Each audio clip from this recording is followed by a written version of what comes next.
Abonnez-vous et cliquez aussi sur la petite cloche de notification pour ne rien rater de nos prochaines vidéos. N'oubliez pas de partager aussi la vidéo et de la liker.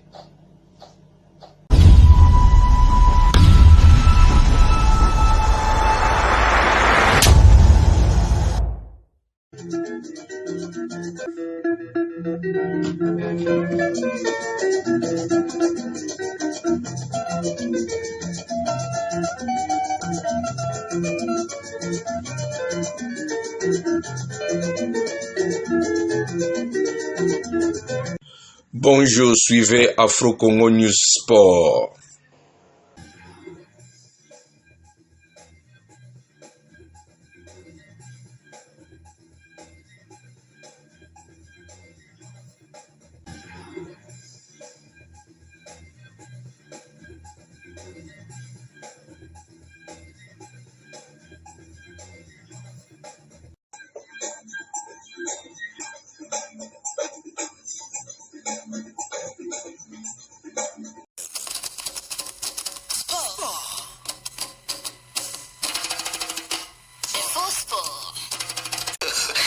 Allez, après les éliminatoires de la Coupe du Monde, je ne sais pas si on peut encore revenir sur Jérémy Angengua qui avait des dispositions à nous donner concernant ce match entre l'RDC et le Soudan de mardi. John Condé, Jérémy Angengua, on va essayer de le reprendre pour avoir ces différentes dispositions concernant cette rencontre. Il est disponible justement pour pouvoir parler. Jérémy Angengua qui va être en ligne dans quelques instants, le temps de prendre bien sûr les informations concernant la Ligue nationale de football et l'Hélico Cash Liga qui démarre finalement le 22 octobre prochain. Mon Spanchajou qui doit être content, oui, puisque là il était en train de rappeler que nous étions en train de passer du temps on allait de semaine en semaine en attendant. Voilà, Jérémy Angengua, il est en ligne.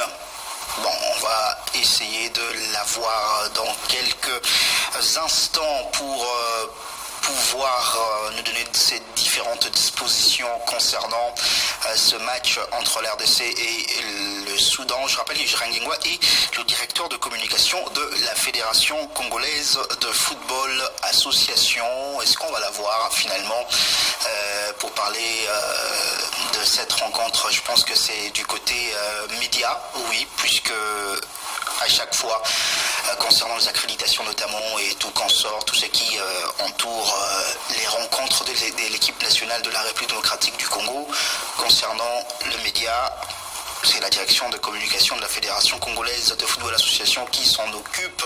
Est-ce qu'on va la voir? John Condé. Voilà. Apparemment, il y a un petit souci qui ne nous permet pas d'avoir Jérémy Angengua en direct dans cette émission, mais fait signe John Condé. Allez, là, bon, on va essayer encore une fois de l'avoir puisque c'est important. Qui nous donne justement ces différentes dispositions qui ont été prises. Jérémy Angengua qui va être avec nous dans quelques instants, j'espère. Bon, voilà, si c'est pas possible de l'avoir, on va passer à autre chose. John Condé. Malheureusement, allez, on va parler de la foot. Hélico Cash Ligue 1 avec ce calendrier finalement publié, les championnats qui va démarrer le 22 octobre. C'est dans quelques jours que cette édition va démarrer. Nous sommes aujourd'hui le 12, c'est dans 10 jours que ces championnats va démarrer avec des affiches très très attendues, notamment dans le groupe A où on semble avoir un peu plus de clubs, et c'est dans le groupe B plutôt, c'est là où on aura un peu plus de choc au regard de nom des clubs dans ce prochain jour. Effectivement, Jonathan, vous l'avez dit tantôt que j'attendais parce que je voyais toujours la date du 31 mai. À chaque fois, je fermais mes yeux et je ne voulais plus de dérogation. Dieu merci, le 22, les hostilités reprennent. Et quand j'ai vu les calendriers, à première vue, il fallait d'abord noter les chocs. Et je me dis, est-ce que le groupe B ne sera pas à la fois le groupe à suivre, le groupe à mieux gérer, parce que tout le problème peut venir de là, avec ce format de 4 seulement, 4 équipes qualifiées au play-off. J'ai noté avec le DSMP, et avec le DSMP, il y a les Aigles du Congo, Maniema Union, 4 déjà, le FC Renaissance, Renaissance, ça fait 6. Sans compter les équipes qui peuvent jouer de double fête. Je me suis dit, déjà c'est 6 équipes pour 4 places. C'est intéressant, j'aime. On aura de matchs. C'est vrai, on a tous tendance à attendre ce match de novembre entre l'OC et le FC. On l'a attendu, ils se sont lancés des pics depuis 2 ans. Oui. Enfin, nous y sommes, on verra bien. Mais c'est vrai, comme je disais au directeur sportif de l'OC Renaissance, Gulit Bassaki, ça tout dépendra. Rendez ce match meilleur que si vous êtes en forme avec de bons résultats avant cette rencontre. Sinon, si avant cette rencontre, vous montrez l'impression d'être 2 équipes qui n'a pas assez de niveau, vous allez tuer ce derby. Mais à vous deux, je le pense sincèrement qu'il y aura quelque chose qui va se passer le jour de ce derby. Soit avant ce derby, les 2 équipes sont capables de faire revenir le jeu au stade. Les 2 équipes sont capables. Et je sais qu'ils vont se lancer des pics de leur première journée jusqu'au jour où ils vont se rencontrer. Chaque défaite et chaque victoire, ça va ressembler à Genovic et Dominique Dinanga après la victoire de Real ou de Barça. Ils vont se lancer des pics comme ça jusqu'au jour de ce derby. Et pour l'organisateur, je pense qu'il peut tirer profit de ça. Quand vous voyez les calendriers, si nous, journalistes, si le public voit l'intérêt que peut susciter ces matchs chocs avec Club Les Aigles, qu'on se rappelle que lors de playoff, le match ne s'est pas terminé. Le match retour avec le forfait en faveur des Aigles, on a encore ça à travers la gorge, qu'on sait que 200 pays Maniema Union, 200 avait besoin de cette victoire-là pour peut-être être africain aujourd'hui. Le match n'était pas arrêté, c'était pas terminé, il y avait du désordre. C'est-à-dire il y a beaucoup des équipes qui ont besoin de se venger envers eux-mêmes, par exemple V-Club, qui ne cautionne pas avoir raté toute une saison, ne pas être africain. Il y a les supporters derrière eux qui vont vraiment suivre ce comité de transition. Ils ne seront pas à l'aise côté V-Club si les supporters n'ont pas été assez indulgents contre le comité élu Amadou Diaby. Je ne vois pas le comité de transition avoir des marges de manœuvre ensuite. Il y a des SMP qui commencent déjà. La saison n'a pas encore débuté, mais on a El Braza, El Kinshasa. Qu'est-ce qui va se passer? Je ne sais pas. C'est attendu, les supporters attendent voir qu'est-ce qui va se faire. Il y a Maniema Union qui, avec les Aigles du Congo, ont démarré leur saison un peu plus tôt. Donc ils sont en avance avec les matchs importants. Ils ont joué, ils sont encore en compétition, Maniema Union. Ils vont encore jouer ce week-end. C'est déjà le week-end prochain. Ils doivent déjà jouer. La Coupe d'Afrique. Donc le championnat national va les retrouver en plein match interclub. Donc ça sera déjà une différence des niveaux avant que les autres clubs puissent suivre. Il y a les Aigles du Congo qui a chuté en Ligue des Champions, voudra très vite. C'est aussi son année de confirmation. La première année c'était des révélations. Après la deuxième année c'est l'année de surprise. Est-ce que c'est une surprise à la LSFTR ou alors c'est une équipe qu'on doit désormais compter sur ça avec leur Maniema?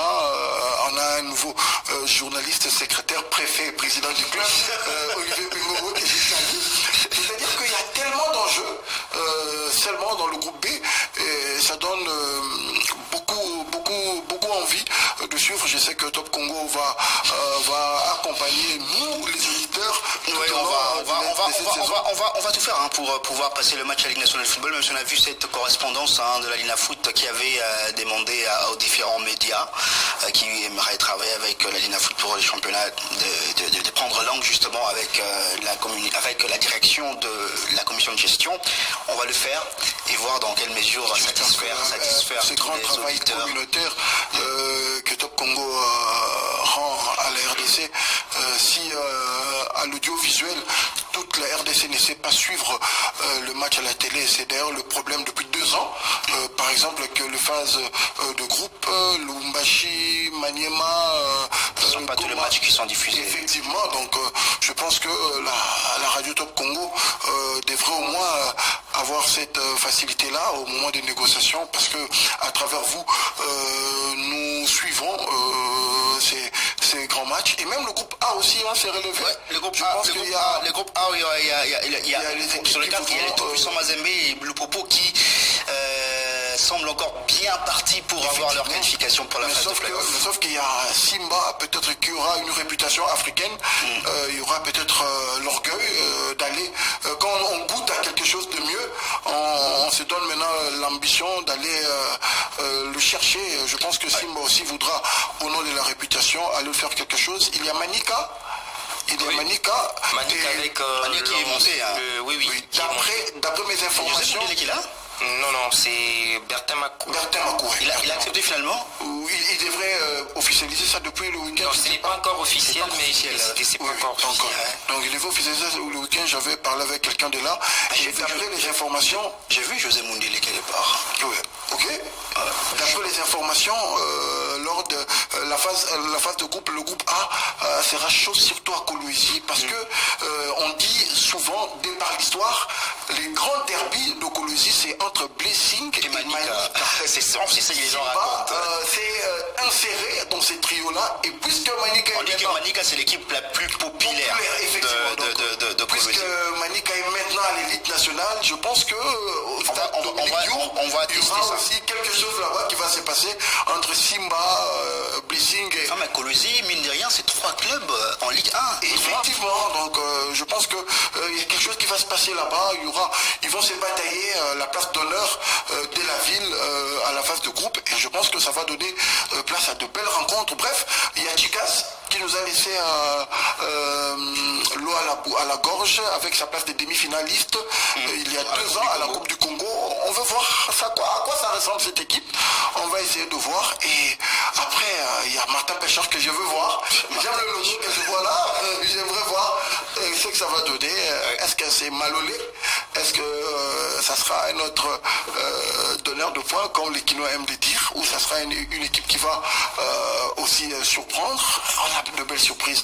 On a des équipes à découvrir. On a aussi de joueurs à découvrir et puis à confirmer en tout cas. Et surtout, on espère qu'il y aura beaucoup plus de très bons joueurs qui vont faire revenir les supporters au stade. Et pour notre bonheur aussi, Genovic, comme commentateur, moi je suis très content que les championnats reprennent, puisque ça manque. Ça manque de commenter le match. On aime attendre vous voir être crier comme ça. On aime comme ça. Ça manque de commenter le match, mais on attend aussi beaucoup plus sur l'organisation, Genovic. Exactement, l'organisation, surtout du côté de la Ligue nationale de football. C'est vrai que il faudrait toujours pas voir la Ligue nationale, mais il faudrait également voir ce que nous manquons dans notre pays, parce que c'est vrai qu'il y a eu beaucoup de reports lors des précédentes discussions parce qu'il y a eu des petits problèmes des déplacements et autres. Aujourd'hui, les équipes sont regroupées dans 2 zones, on va dire 2 zones, oui, la zone centre-sud et la zone ouest. Peut-être que ça va réduire le nombre des matchs reportés, parce que c'est ce qui est à la base peut-être de ce retard que nous connaissons dans la fin de nos différentes éditions du championnat. Moi, c'est vraiment mon inquiétude. Si on arrivait à mettre fin à cette situation, ça sera une très bonne chose. Savoir comment organiser les choses, peut-être que le fait de regrouper regrouper les équipes en zone, ça va nous aider. Et moi aussi je m'attends à cette compétitivité. Mon cher joueur a parlé des Aigles du Congo. Je veux voir ce que ça va donner pour cette saison, puisque voilà, ils ont remporté la dernière édition. Peut-être qu'ils vont tenter de rééditer l'exploit. Ça sera difficile, sachant que le tout-puissant Mazembe voudra également revenir sur le podium, ce qui n'a pas été la saison dernière. Mazembe ne voudra pas seulement revenir sur le podium, mais voudra remporter les championnats. Retrouver la Ligue des Champions. Donc ça va encore être intéressant. Le FC Santalol Popo qui a un nouvel entraîneur. Vous avez le FC Renaissance du Congo qui vient de monter. ce duel ou encore cette rivalité entre FC et OC Renaissance du Congo. Vous avez la formation de MK, donc c'est vraiment, ça sera intéressant cette édition du championnat national de la RDC. Intéressant pour les supporters, intéressant pour les équipes, intéressant également pour nous journalistes qui allons couvrir cette édition. Voilà, et justement, pour l'instant, les matchs sont prévus dans différentes villes. Il y a Kinshasa, Kindu, pour les équipes du groupe B, Kinshasa et Kindu seulement, puisqu'il y a des équipes de l'Est de la RDC qui vont jouer à Kindu, telles que la formation de l'AS Dauphin Noir de Goma, ou encore la formation de l'Étoile du Kivu aussi. L'Étoile du Kivu va jouer ici à Kinshasa. Martin Pêcheur aussi à Kinshasa. Martin Pêcheur aussi à Kinshasa, oui. Et puis voilà, la formation de l'OC Bukavu-Dawa jouera à Kinshasa, et également, je pense, ces matchs de cette édition du championnat national de l'Hydro-Cash League 1. Il y a aussi la ville de Kananga ou encore la ville de Mbujimayi. Mais est-ce qu'il faut organiser deux matchs dans ces deux villes au regard des états actuels de leur stade? Il y a le stade de jeunes des Katoka de Kananga, il y a le stade Kachalabanzola de Mbujimayi, avec notamment l'état de la pelouse, notamment pour ceux qui sont en train de regarder l'émission sur YouTube, peuvent donc voir les images de pelouse, encore de terrain, disons de ces deux stades, le stade de jeunes des Katoka et le stade Kachalabanzola. En tout cas, il y a encore du temps. Les autorités provinciales peuvent faire de travaux dans ces stades-là pour permettre aux publics locaux de ces deux villes de pouvoir suivre leurs matchs dans leur ville, donc Mbujimayi et Kananga. Il est grand temps de faire quelques travaux dans ces deux stades pour permettre à ce que les matchs puissent se jouer dans ce stade-là dans des conditions quand même humaines, puisque là aujourd'hui c'est un peu compliqué de faire jouer des matchs dans ces deux stades-là, donc de travaux de rénovation s'imposent pour faire jouer ces matchs dans ces deux stades, Kachalabanzola, Mbujimayi, et puis la ville de Kananga avec le stade de jeunes de Katoka, puisque le public locaux de ces deux villes veulent également voir leur club évoluer à domicile. Quand on parle de domicile, c'est bien sûr dans leur ville où les deux clubs évoluent, où ces clubs-là évoluent bien sûr, la ville de Kananga et la ville de Mbujimayi. Pour la première journée, il n'y a pas trop de choc. D'ailleurs, pour la première journée, le 22 et le 23 octobre, il y aura TP Mazembe Manika. Le 23, il y aura le 22 dans le groupe A, US Panda, AS Simba, et puis la formation de Tanganyika qui va recevoir la formation de Lubumbashi Sport. Ça, c'est pour la journée du 22 dans le groupe A. Dans le groupe B, il n'y a pas non plus de grand choc pour commencer le 22. Le 22, il y aura FC Les Aigles du Congo, FC MK. Il y a le match entre AC Rangers et la formation de Martin Pêcheur. Le match entre V-Club et Étoile du Kivu. Le match entre Ange Vert et Bukavu-Dawa. Et puis le 23 décembre contre New Jack. Mais le 25 octobre, il y aura un choc. Dans le groupe B, FC Les Aigles du Congo contre FC Renaissance du Congo. FC Renaissance du Congo vient de monter. Pourquoi on parle de choc? C'est par rapport au nom du club. Et c'est Renaissance et à l'histoire de cette équipe, avec notamment son président Pascal Mukuna qui s'est bien harangué, qui s'est bien motivé les supporters. Il harangue bien le foule, comme on le dit. Renaissance du Congo FC donc va jouer contre la formation de Aigles du Congo. Ça sera le 25 novembre, match que nous allons vous proposer en direct sur nos antennes, bien sûr. Et puis il y aura notamment ce derby des Rennais entre le FC Renaissance et l'OC Renaissance du Congo qui est prévu le 21 novembre. Un match très attendu du côté de la Ligue nationale de football. Il faudra donc assurer une bonne sécurité. Côté sécuritaire, en tout cas, il faudrait que cette édition qui va commencer soit meilleure que les éditions précédentes, on l'espère bien. Et puis il y aura notamment ce choc entre le tout-puissant Mazembe et la formation de Lupopo le 2 novembre. Le même 2 novembre, il y aura le match entre la formation de la SV Club et l'AS Maniema Union, c'est l'un de choc. Sangabalende jouera contre Lupopo le 14 novembre. Bon, on va donner des matchs comme ça avec un programme un peu à l'emporte-pièce, avec V-Club d'Essampé le 30 novembre pour le grand derby de la ville de Kinshasa. Il y a plusieurs rencontres comme ça. Papi Katassi, est-ce que vous êtes en ligne un mot sur ce nouveau championnat qui va commencer avant de parler du coq. Bon, j'apprécie vos analyses respectives par rapport à la Ligue nationale de football. Comme l'a dit mon estimé confrère Mons Mosenjou, que vive la reprise. Oui, Tobeta, oui, on va jouer. Mais bon, moi je crois que bien avant, il aurait fallu qu'au niveau du Connor et de la Ligue nationale de football, qu'on puisse respecter un certain nombre des conditions notamment proposées par le club. Je les cite, réunis autour de la DEFCO. Vous savez qu'aujourd'hui, les paysages footballistiques de la RDC est fragilisé. Bon, ça sent plus de l'improvisation, ça sent plus de l'instabilité institutionnelle. Bien avant, le club avait posé des conditions pour la reprise, qui est d'abord une feuille de route et puis voilà, les élections.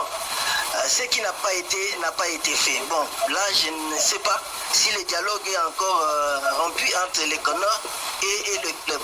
Bon, parlant de la Ligue nationale de football, c'est bien de publier les calendriers, mais moi je pense qu'on doit tenir compte de l'organisation de notre championnat, parce qu'aujourd'hui, on est en train de saluer l'arrivée d'un sponsor, c'est bon, Illico Cash, je salue aussi Jado Mwanda, c'est bon, c'est un appui aussi important. Mais bon, je crois que du côté des clubs, ils aimeraient aussi avoir une clarification par rapport à ce qui gagnent les Connors et la Dinafoot, par rapport à ces namings avec Illico Cash, parce que bon, les clubs dépensent aussi, font d'énormes dépenses justement pour prendre en charge des joueurs et autres. Donc moi, je crois que du côté de la Ligue nationale de football, ils devaient normalement engager un négociation, pas un échange franc avec le club pour leur expliquer en tout cas et puis dissiper les inquiétudes, notamment l'argent d'Illico Cash, qui jusque-là en tout cas est pratiquement mal compris du côté de la distribution, bien sûr la répartition est mal comprise du côté des deux clubs. Il y a aussi un autre problème, vous êtes sans ignorer, nous sommes de la presse, c'est qu'il y a la corporation des arbitres du Congo qui ont lancé un ultimatum, ça sera justement une sorte de coup de sémence. Des arbitres qui devraient être reçus par le dirigeant de la Ligue de foot bientôt. Bon, justement, voilà, ce sont là aussi des questions qu'on devait aussi tenir compte avant de publier les calendriers. Une autre question aussi fondamentale, c'est les droits TV. On a cité, vous avez évoqué ça, et puis la question des footballs. J'ai parlé avec certains présidents d'ailleurs qui parlent de ce problème des droits télé, les images de leur club diffusées, mais ils ne gagnent rien. Ouais. Voilà, donc ça c'est aussi une grosse interrogation par rapport à ça. Combien gagne le club? Et puis quel est ces partenariats avec, bon, je cite son nom, les producteurs des images au niveau de la Nifoot, c'est Chris Production. Qu'est-ce qu'il a signé comme contrat avec la Ligue nationale de football et que gagnent les clubs dans ces jeux en fait dans ces droits télé? Voilà, ce sont là des questions. On devrait normalement donner des réponses. Bon, malheureusement ou bien heureusement, on va répondre avec les championnats. Ça va permettre à nos clubs engagés aux interclubs de la CAF d'avoir les footballs en chambre et de permettre en tout cas d'évoluer dans ces. Mais je crois qu'il y a des interrogations comme ça, parce que bon, à la longue, un jour ça va péter, excusez-moi les termes, parce que là il y a des frustrations au niveau des clubs. Moi je crois que vivement souhaiter cet échange direct, je l'ai dit, entre la Ligue nationale de football et le club, parce que bon, ils se murmurent beaucoup au niveau des clubs et qui sont pratiquement les mal aimés au niveau de la Ligue nationale de football. Je crois que on salue la reprise du championnat, voilà, avec des clubs, même si c'est pas aussi viable. Mais il y a aussi une autre interrogation, vous l'avez cité, Jonathan Massala, ce sont les installations sportives. Si du côté des stades des Martyrs, dans la partie ouest, c'est bon, du côté des Kindes aussi, les stades Joseph Kabila, bon, ça c'est mieux aussi. Mais qu'en est-il alors des Katoka et des Kachala Bojola? Voilà, donc c'est en putréfaction ces installations sportives. Moi je crois que ce sont des interrogations qui doivent mériter en tout cas des réponses pour permettre une très bonne organisation de ces championnats. Mais j'insiste, il faut qu'il y ait vraiment un dialogue franc entre la Ligue nationale de football et le club, parce que sans le club, il n'y aura pas la Ligue nationale de football, comme aussi sans l'équipe qui gère bien sûr sur la Ligue nationale de football, on n'aura pas les championnats. Donc, ce sont des partenaires qui sont appelés à échanger, à échanger, à s'écouter et surtout à s'entraider. Voilà, merci beaucoup Papi Katassi pour votre intervention. Allez, on va maintenant passer à notre dossier puisqu'il est déjà 16h53 minutes. Vous aurez bien sûr la parole, chers auditeurs, 085 000 44 40, un peu dans quelques minutes. Ce sera dans peut-être 10 ou 15 minutes, vous aurez la parole. Mais avant, on va d'abord avoir le secrétaire général du comité olympique congolais, Alain Badiachile, qui va intervenir en direct en ligne pour nous parler du comité olympique congolais. Justement, il est en ligne, monsieur Alain Badiachile. Bon après-midi à vous. Merci, monsieur le journaliste, pareillement. Est-ce que vous pouvez parler un peu plus fort? On vous attend très très bas. Ah bon? Allô? Vous m'entendez? Voilà, c'est mieux maintenant. Allez. Là, nous sommes maintenant sûrs ou encore fixés sur la date de la tenue des élections au niveau du comité olympique congolais. Ça sera le 14 novembre prochain, selon une correspondance, un communiqué d'ailleurs que nous avons vu du COC. Quelles sont les modalités concernant ces élections? Bon, les modalités sont simples.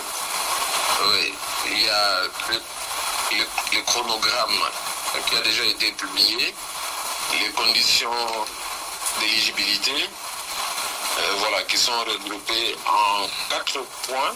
Les conditions générales, dans l'article 43, les conditions spécifiques pour le bureau, article 44, dossier de candidature, article 45-46, et le processus électoral lui-même, article 47, 48, 49 de nos statuts. Voilà. Voilà. Les statuts, on devrait les avoir avec nous. Mais qu'en est-il de candidature, justement?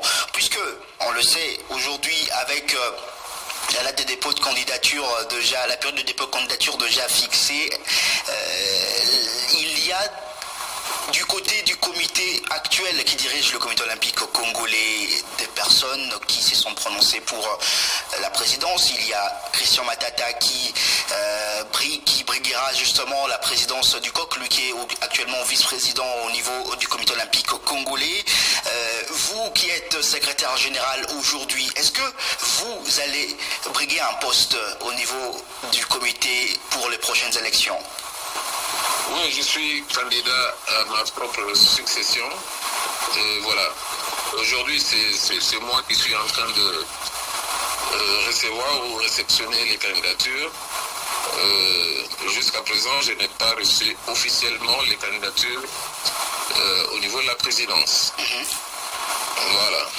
Mais le fait qu'il y ait un membre de votre comité qui est vice-président, Christian Matata justement, qui s'est prononcé, même si ce n'est pas encore acté par un dépôt de candidature fixe, le fait qu'il y ait un membre de votre comité qui veuille briguer la présidence, est-ce que ça vous dérange ou pas du tout? Non, ça... Une autre personne, une personne outre que le président sortant, bien sûr. Je disais, ça ne dérange personne dans la mesure où chacun peut exprimer ses ambitions. Et nous disons, ce que nous attendons, ce n'est pas une agitation autour de toutes les candidatures ou de toutes les ambitions qui seront affichées. Nous préconisons que chacun essaye d'engager un actionnement réfléchi, des idées qui nous permettent de rester dans l'idéal olympique où les valeurs cardinales de l'olympisme doivent être démises. Ces valeurs qui s'articulent autour de l'excellence, de l'amitié et du respect. Voilà. Geneviève Moua, une question pour vous. Monsieur Badiachile, bonjour. Oui, bonjour, monsieur le journaliste. Quels sont les critères d'éligibilité? Justement, je venais d'en parler. C'est regroupé en 4 points. Je peux me faire le devoir de survoler. Voilà. Donc, par rapport aux conditions générales, reprise au niveau de l'article 43 de nos statuts, le candidat doit être de nationalité congolaise, avoir la majorité légale, jouir de tous ses droits civiques, faire preuve de probité morale, n'avoir jamais été condamné pour atteinte à la morale, l'honneur ou la dignité, n'avoir jamais été révoqué ou radié du comité olympique congolais ou d'une fédération membre, justifié d'au moins un mandat honorable au niveau du comité olympique congolais ou des 2 mandats honorables dans une fédération ou un groupement sportif. Postulé à titre individuel. Alors quant aux conditions spécifiques pour le bureau, pour le poste du président, vice-président, secrétaire général adjoint, trésorier général adjoint, le candidat doit avoir accompli 2 mandats honorables dans une fédération à sport olympique, avoir été membre du comité exécutif du comité olympique congolais pendant au moins un mandat, ou être membre du comité international olympique, de l'association des comités nationaux olympiques, de l'association des comités nationaux olympiques d'Afrique, ou de la zone 4 avec un mandat honorable, ou avoir été membre du bureau exécutif d'une fédération internationale ou confédération africaine sportive. Alors, quant au dossier de candidature, le dossier doit comprendre une lettre manuscrite et un CV, de certificat de bonne vie et mœurs, résidence, nationalité. Et pour la nationalité, je crois que en lieu et place de ce certificat, on peut présenter un passeport en cours de validité, le casier judiciaire, aptitude médicale, des copies des pièces scolaires ou académiques, la lettre d'aval d'une fédération ou d'un groupement membre, un seul aval par poste, la preuve de l'expérience requise, justification des ressources suffisantes pour le bureau, l'attestation d'expérience et pour le président, un plan d'action. Et pour le processus électoral lui-même, les candidatures sont reçues par le secrétaire général qui les transmet au niveau de la commission électorale indépendante pour examen et validation. Ensuite, il y aura la publication des listes des candidats retenus. Et entre la publication définitive, là, il y a une période de recours qui prend 5 jours, si ma mémoire ne me trahit pas. Et en définitive, le vote au scrutin secret poste par poste par l'Assemblée générale qui interviendra justement le 14 novembre 2025. Quand vous parlez des ressources nécessaires, ça veut dire quoi exactement? Donc le candidat doit prouver qu'il a des ressources suffisantes qui lui permet d'être à l'abri d'être dépendant des ressources du... Est-ce qu'il y a un montant fixé que les potentiels candidats doivent avoir comme gage? Non, c'est-à-dire qu'il suffit d'avoir un document qui prouve que vous avez un emploi rémunérateur et tout, et voilà, c'est tout. On n'exige pas d'avoir des espèces sonnantes et trébuchantes. Pas de caution non plus? Au niveau du comité olympique congolais, cette pratique avait été interdite à l'époque de M. Jean Béa Wakabenga Peyasonan, et depuis lors, nous n'utilisons plus, nous n'exigeons plus de caution au niveau des élections du comité olympique congolais. Alors, monsieur Alain Badiachile, vous avez été secrétaire général du COC pendant une période. Ensuite, vous avez voulu devenir président sans pour autant y parvenir. Vous êtes revenu en tant que secrétaire général du COC. Et là, vous allez vous représenter en tant que secrétaire général du COC. Finalement, vous vous dites que peut-être que vous ne pourrez jamais être président de ce comité olympique congolais. Non. Bon, ça, c'est vous qui le dites. Je pense que j'ai parlé tout à l'heure des valeurs olympiques que nous devons mettre en avant-plan pour que l'unité du mouvement olympique et sportif soit préservée. Et voilà. Et aujourd'hui, si je reviens, je suis revenu au niveau de ce poste-là, parce qu'il ne faut pas oublier non plus que celui qui occupe ce poste, c'est pratiquement, c'est pas la cheville ouvrière de toute la structure. Et notre structure avait besoin. Voilà. Allô, parti. On va te les rappeler. Maître Alain Badiachile pour des dernières précisions, certainement, avant de passer à autre chose. Mais Maître Alain Badiachile, qui est donc secrétaire général du comité olympique congolais, je rappelle que la date pour les dépôts, la période de dépôt de candidature, c'est entre le 11, donc ça a commencé hier d'ailleurs, et ça va jusqu'à mardi, donc de samedi à mardi. Clôture de dépôt de candidature au niveau donc du secrétariat du comité olympique congolais. Est-ce que Maître Alain Badiachile est de retour? Non. Là, pas encore.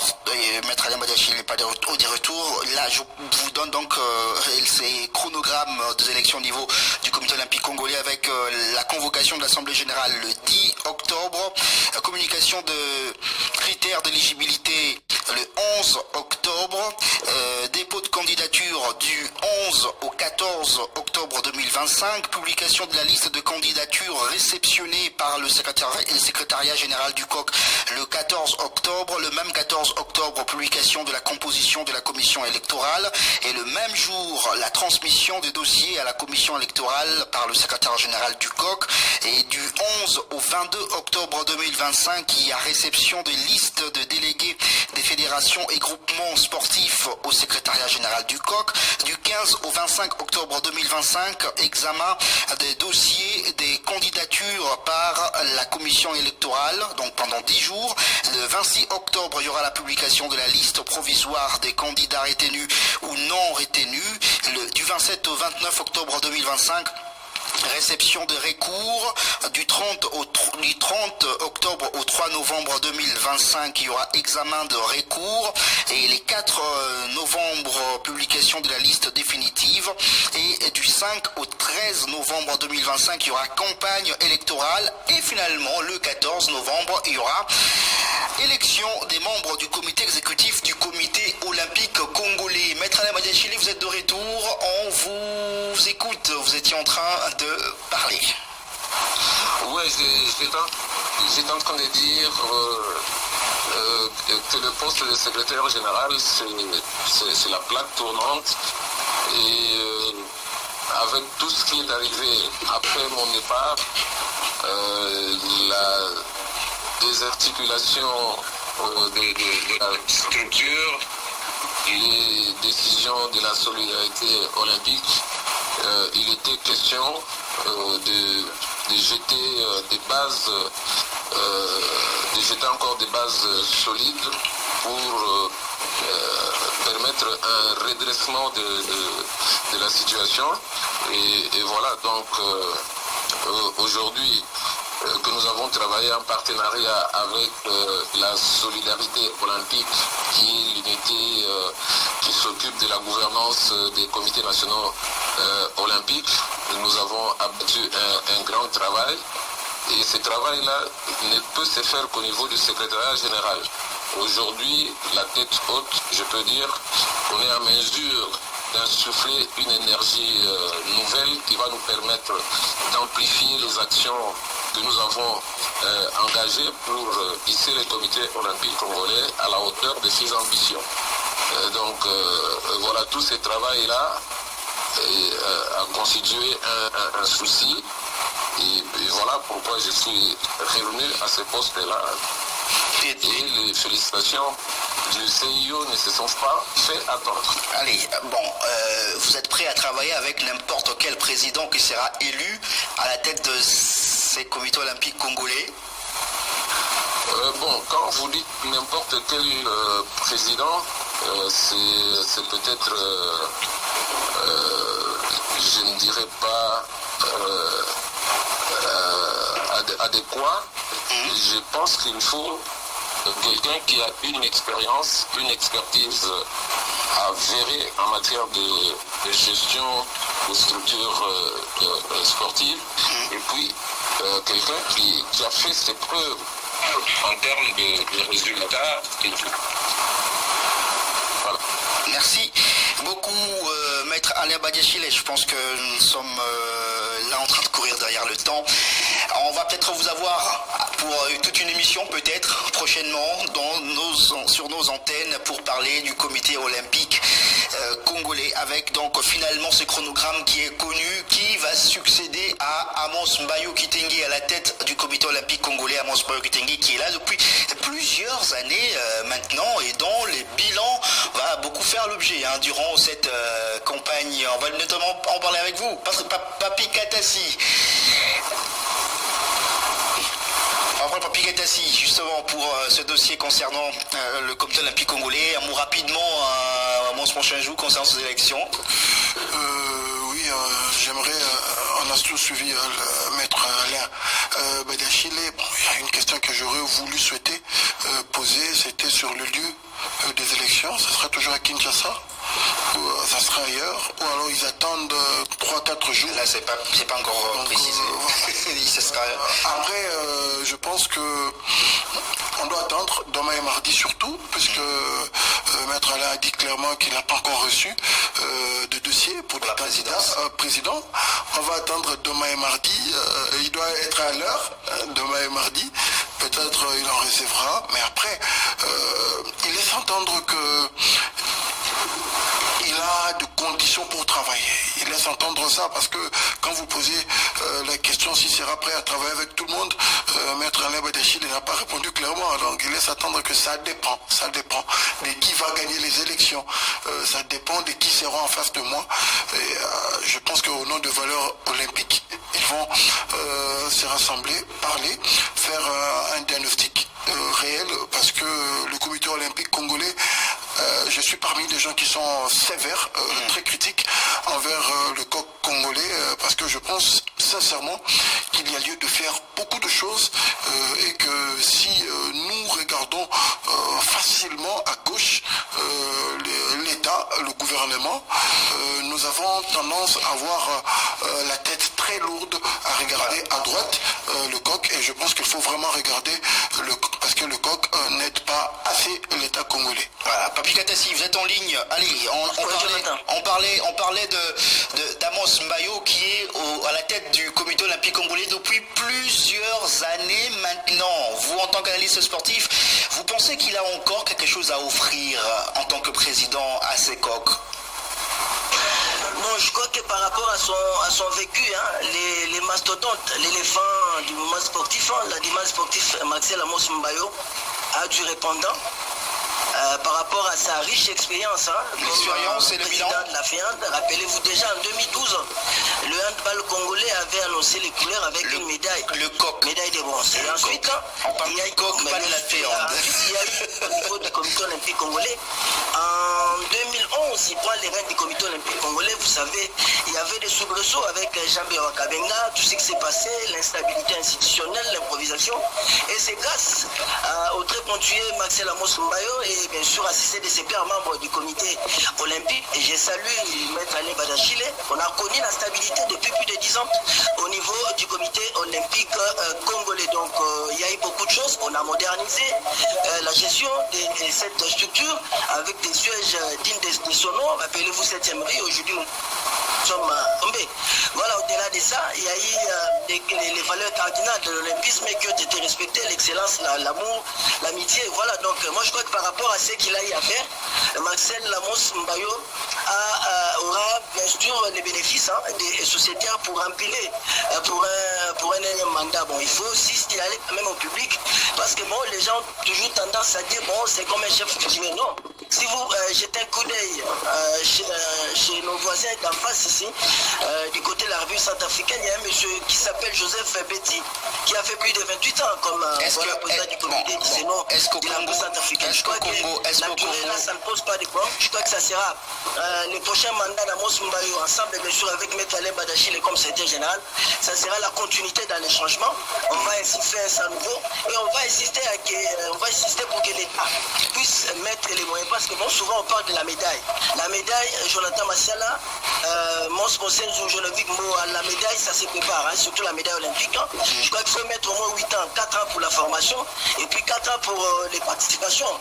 Voilà, donc je crois que c'est à l'État de mettre des moyens. Il faut que l'État puisse mettre en place une véritable politique publique et de son côté aussi, le comité olympique congolais va jouer son rôle parce que rappelez-vous, avant que nous puissions aller du côté de Paris, le comité olympique congolais, grâce à la société olympique, avait organisé des formations, bien sûr dirigées de même maître par des experts, bien sûr du sport international. On a formé les dirigeants, on a formé les encadreurs techniques, on a formé les athlètes.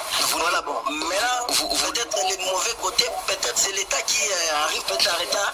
On ne met pas beaucoup d'argent en termes de préparation, on ne construit pas des centres de formation, voilà, des académies de sport. Moi, je crois qu'on doit insister de cela. Vous ne voyez pas, je crois que ça sera un triomphe. Vous ne voyez pas, vous ne voyez pas, parce que Papi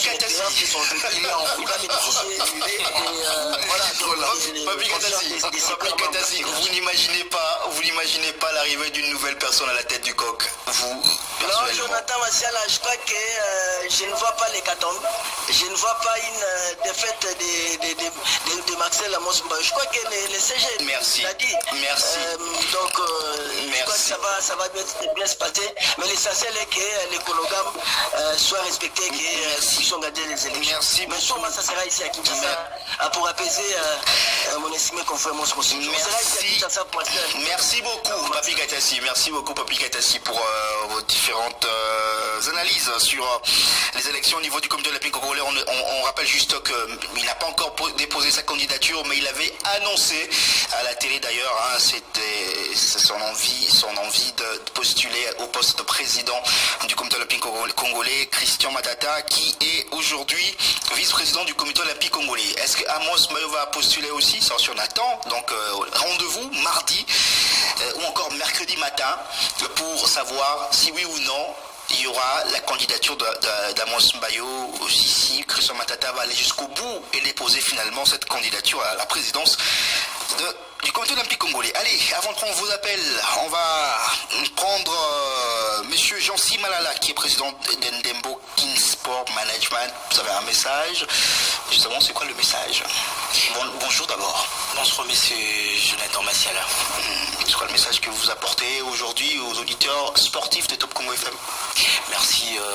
Le message que je vais passer, c'est par rapport à un événement sportif qui n'est pas très connu au niveau de la RDC. Donc, je cite la CERF Cup internationale, qui est organisée dans plusieurs continents, notamment de villes aussi.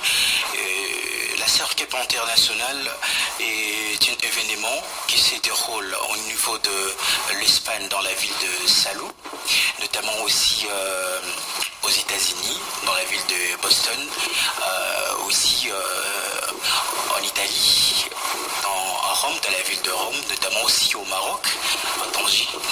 Alors, en parlant de la CERF-CAP internationale, aujourd'hui, c'est la 5e édition pour la CERF-CAP internationale au niveau de l'Espagne, à Salou.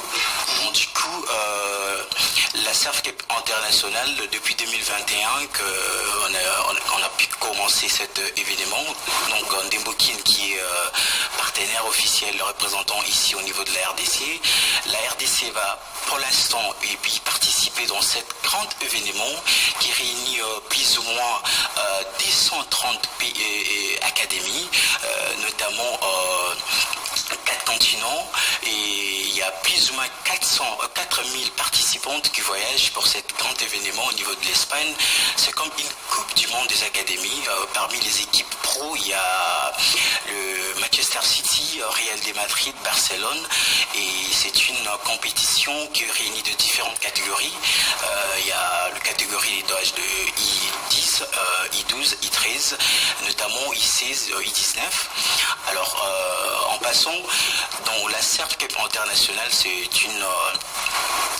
événement donc, qui fait rêver la vie des jeunes et qui fait grandir le jeune, qui donne l'opportunité à plusieurs jeunes, malheureusement, qui ne sont pas reconnus ici au niveau de la RDC.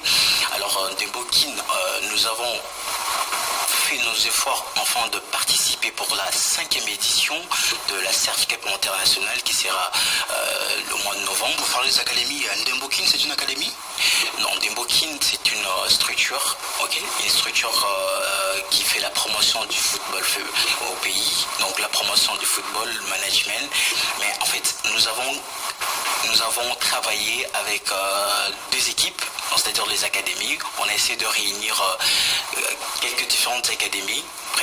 On a pris quelques meilleurs joueurs de certaines académies afin de constituer une équipe. En fait, cette équipe qui va représenter la RDC, en citant déjà qu'Ndembokin et nous sommes affiliés dans la fédération de football sport pour tous et la fédération de sport pour tous depuis 2021. Donc du coup, ensemble avec la fédé sport pour tous, nous avons constitué une équipe qui va représenter la RDC.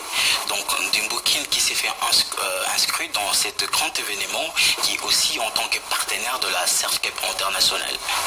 Donc en citant, parlant de cet grand événement qui va commencer du 26 au 30 novembre au niveau de Salou.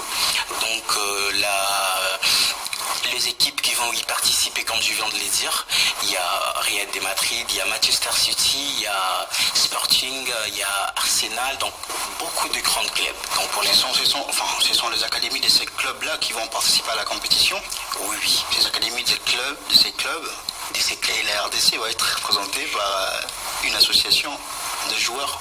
Enfin, une sélection, je veux dire. Une sélection de joueurs provenant de différentes académies, qu'on ne veut pas citer, de différentes académies, d'où on a essayé de faire une très bonne équipe qui va représenter la RDC par le biais de la fédération Sport pour tous qui va nous accompagner dans cet événement. Alors votre déplacement est prévu pour quand? Déjà le déplacement est prévu pour le 24 parce que l'événement va commencer du 26. Je cite pour ceux-là qui ne connaissent pas par rapport à la CERF-CAP internationale. La CERF-CAP internationale qui a commencé depuis 2021 a pas mal fait sortir de joueurs, qui a aussi signé de grands contrats dans des différentes académies. En parlant de l'événement de la CERF-CAP internationale qui avait commencé au niveau du Maroc, notamment, ça a été l'année passée, 2024. Il y a pas mal de joueurs qui ont aussi signé, qui ont participé dans cet événement, et qu'aujourd'hui, ils ont pu avoir la chance de rejoindre de grandes académies comme Real de Madrid. Je parle de Jérémy Deslions qui vient de l'académie d'IDEA qui est partenaire de la CERF-CAP internationale, donc l'académie de CERF-CAP internationale, donc qui a fait sortir Jérémy Deslions qui est parti dans Real de Madrid la saison passée, qui a joué avec Real de Madrid. Il provient de la CERF-CAP internationale. Il a pu avoir cette chance à travers la CERF-CAP internationale de rejoindre l'équipe de Real de Madrid. Donc je veux dire que cet grand événement, au-delà de l'ambiance avec les académies, il y a aussi l'opportunité pour le recrutement de jeunes, notamment aussi de contacts humains pour la vie. C'est-à-dire vous allez rencontrer de grands clubs et faire l'amitié. Et voilà, donc c'est un peu ça. Sur quelle base vous avez fait votre sélection de jeunes pour participer à cette compétition? Déjà, je cite, au mois de juillet, c'était le 23 juillet, nous avons pu organiser un tournoi, c'était le tournoi Loa pour première édition, on a pu organiser, et Ndembo King qui était organisateur de ce tournoi, on a pu observer quelques jeunes qui étaient aussi bons. Malheureusement, il y avait plus de 400 jeunes qui ont participé dans ce tournoi Loa, première édition, mais on n'a pas pu avoir de bons joueurs qu'on s'attendait.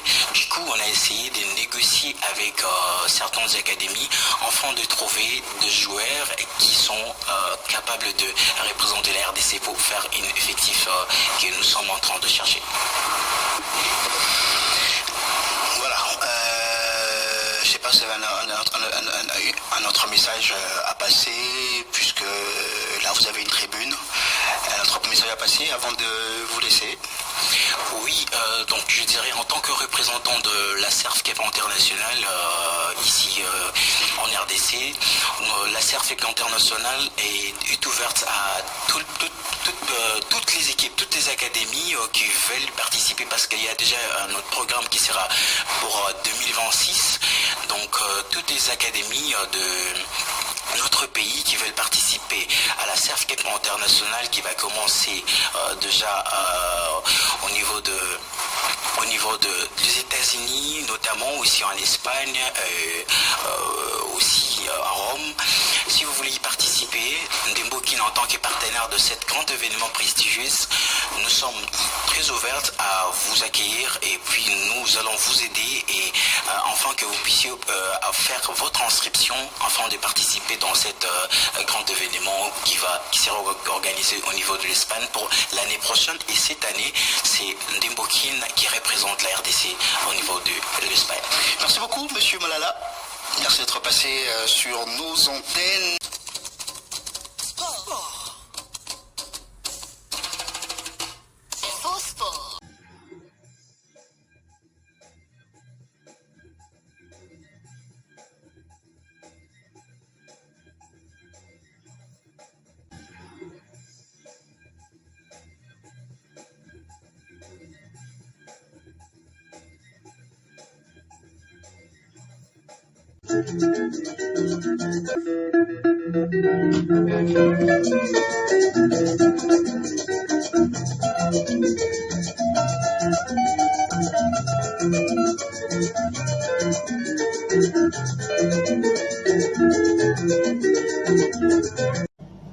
Abonnez-vous et cliquez aussi sur la petite cloche de notification pour ne rien rater de nos prochaines vidéos. N'oubliez pas de partager aussi la vidéo et de la liker.